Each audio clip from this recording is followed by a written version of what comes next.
What's up everyone, Zero here, welcome back to the channel. I wanted to make a video for my fellow heist runners. I know I haven't been putting out content, but there's a very good reason for that. I am getting ready to move at the end of the year, so things have been extremely busy for me. I am going to do my best this week. I promise you I will be putting out content. I know I said that last week, but things just got too crazy for me. So I got a bunch of like half-finished projects I'm going to be putting out for you guys this week.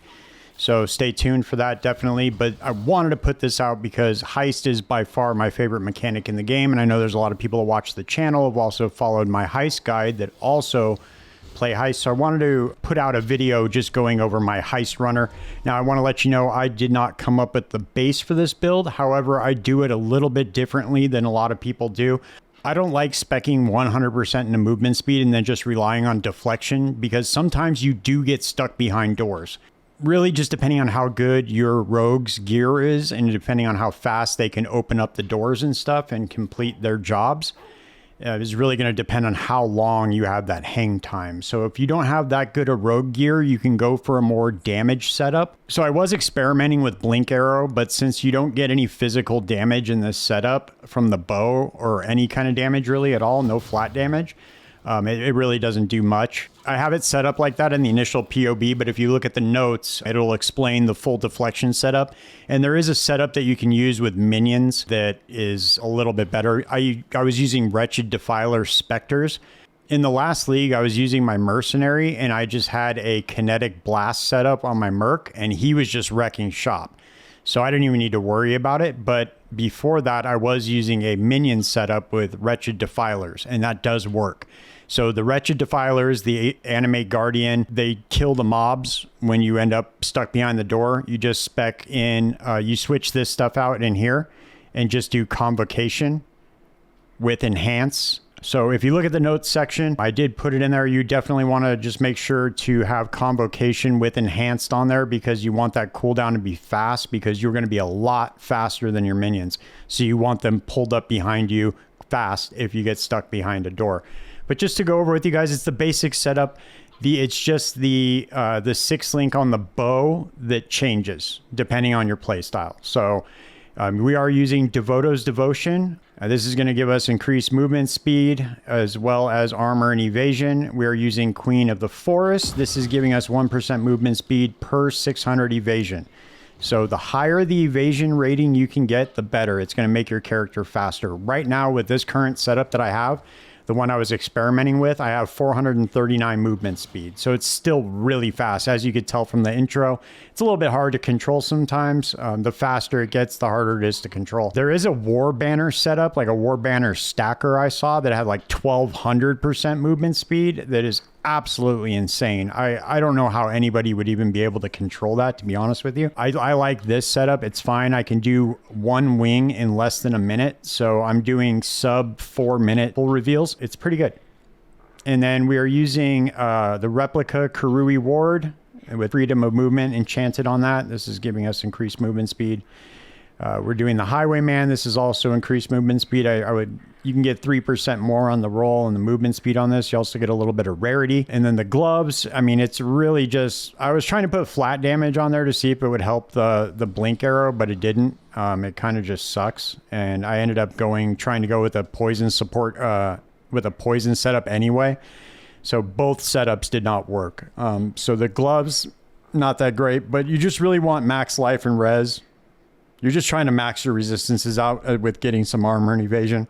Same thing with the belt and the other ring. You just want max life, res. Definitely want to get non-channeling skills have -8 to mana cost, even though a lot of things are set up on life tap.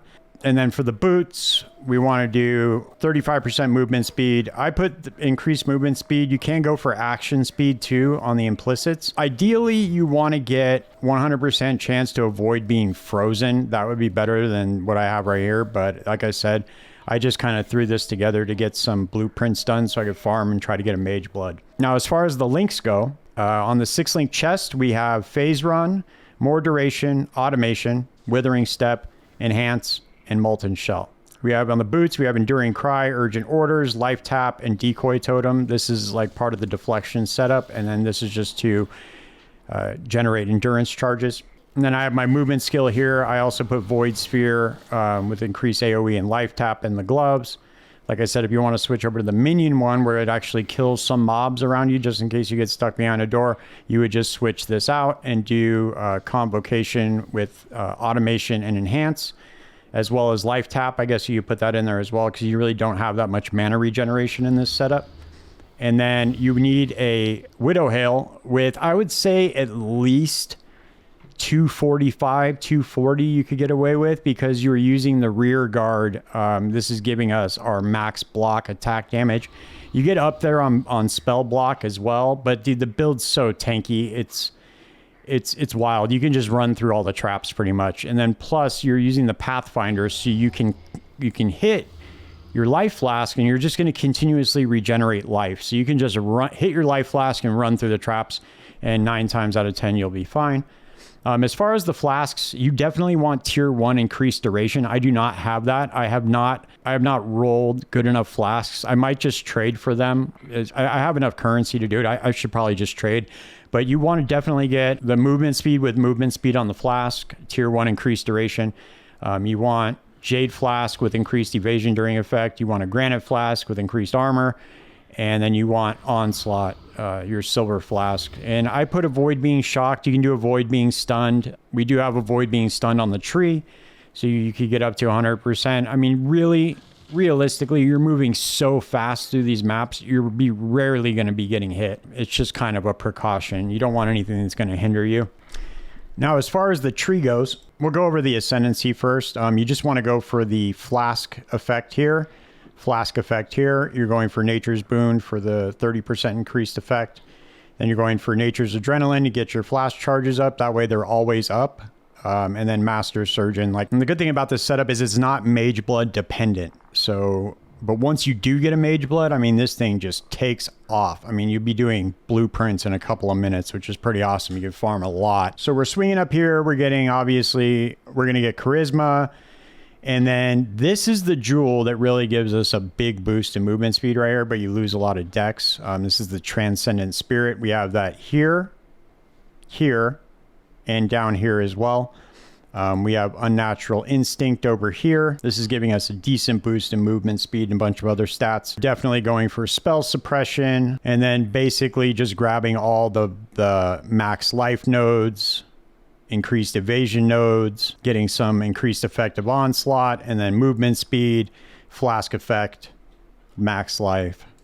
Pretty straightforward. It's basically just everything that affects flasks, movement speed, evasion, and max life. And then we're obviously going for spell suppression. Now, as far as the Pantheon goes, I haven't even finished my Pantheon yet, but you definitely want to go with Lunaris and Gruthkul.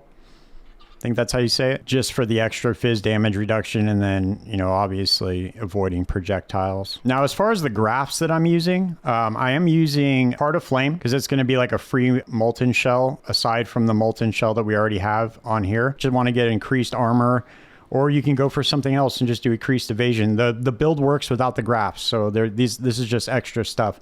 And then I'm using the Grey Wind Howls. This is going to remove elemental ailments. That way we don't even have to worry about the avoid being frozen on the boots. Although, like I said, I've just been experimenting with this a little bit, so some of these things might seem a little bit redundant. It's because they are, and I'm just trying to switch around. So once I get the final version of this together, I will put out another video. I just wanted to get this out for you guys just so you can see the base of how this is set up. And then that way you can put it together however you feel comfortable. As long as you just have the movement speed on here and the max block, you should be pretty good. So yeah, that's it, guys. If you guys find this video useful at all, please consider subscribing to the channel, and I will see you guys in the next video. I promise you I will get some more videos out this week. I got a couple of guides I was working on last week. I just didn't get a chance to finish them, so stay tuned. See you guys next time. Peace.